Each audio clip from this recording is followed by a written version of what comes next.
चलिए, आज एक ऐसी पहेली को समझते हैं जो दशकों तक सिर्फ आंकड़ों में दबी रही।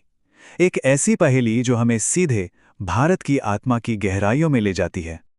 जरा सोचिए, साल था 1961 और भारत की जनगणना में 1652 मात्र भाषाएं दर्ज की गई। 1652।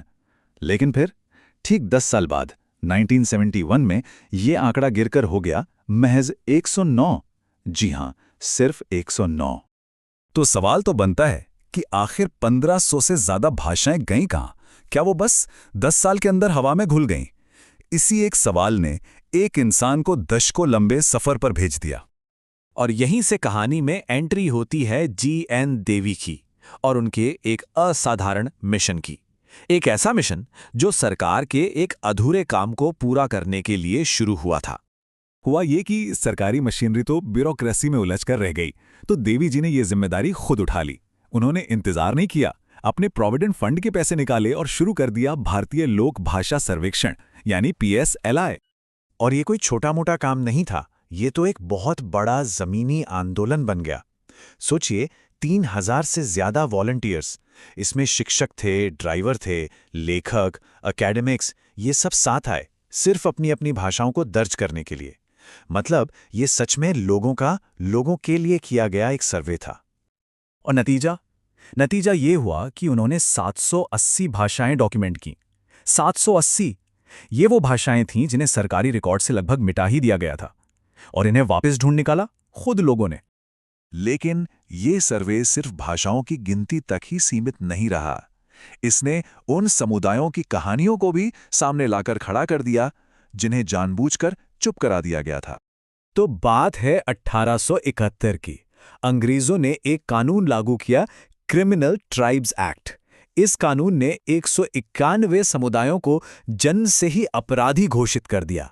इनमें कौन लोग थे? मीना जैसे धातु के कारीगर, वड्डार जैसे पत्थर तराशने वाले, मतलब स्किल्ड लोग। और जरा सोचिए, इन्हीं कुशल कारीगरों से बिना किसी पगार के रेलवे और बांध बनवाने का काम लिया गया। हाँ, 1952 में ये कानून खत्म तो हो गया, लेकिन इसके साथ जो कलंक जुड़ा था वो आज तक नहीं मिटा। उनकी जिंदगी कितनी मुश्किल थी, इसका अंदाजा इस एक बात से लगाया जा सकता है। उन्हें ऐसी बस्तियों में रखा जाता था जहां 14-14 फुट ऊंची बाड़ होती थी, और कहा जाता था कि इन बाड़ों को एक बिल्ली भी पार नहीं कर सकती, सिर्फ एक चूहा ही निकल सकता है। तो देवी के मुताबिक ये सिर्फ एक कानूनी मसला नहीं था। नहीं, ये एक बहुत ही गहरा साइकोलॉजिकल मुद्दा था। उन्होंने इसे नाम दिया औपनिवेशिक विस्मृति या कॉलोनियल एमनीशिया। और इसे समझाने के लिए उन्होंने कालिदास के नाटक अभिज्ञान शाकुंतलम का एक बहुत ही पावरफुल मेटाफोर इस्तेमाल किया। कहानी में जैसे राजा दुष्यंत एक शराब की वजह से शकुंतला को भूल जाते हैं, ठीक वैसे ही कॉलोनियल रूल ने भारत को अपनी ही विरासत, अपने ही इतिहास को भुलाने पे मजबूर कर दिया। और इसका नतीजा ये हुआ कि हम हमेशा वैलिडेशन के लिए वेस्ट की तरफ देखने लगे।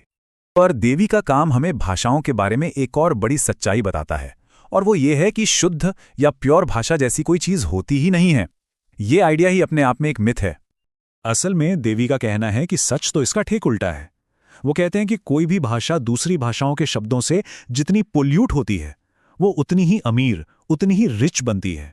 भाषाओं का ये मेल जोल ही तो उन्हें जिंदा रखता है। और ये सारी बातें हमें आज के दौर में ले आती हैं एक ऐसे मोड़ पर जहां हम भाषाओं के इतिहास में एक बहुत बड़े बदलाव के गवाह बन रहे हैं। आज इस दुनिया में करीब 7000 भाषाएं बोली जाती हैं, लेकिन एक अनुमान ये है कि अगले 100 सालों में इनमें से सिर्फ 300 या 400 ही बचेंगी। सिर्फ 300 या 400। जी.एन. देवी इसे भाषा का नरसंहार कहते हैं। और बात सिर्फ भाषाओं के खत्म होने की नहीं है, हम सब एक और बहुत बड़े बदलाव से गुजर रहे हैं। हम आवाज पर आधारित भाषा से इमेज पर आधारित कम्युनिकेशन की तरफ बढ़ रहे हैं, मतलब इमोजीज और मीम्स की दुनिया।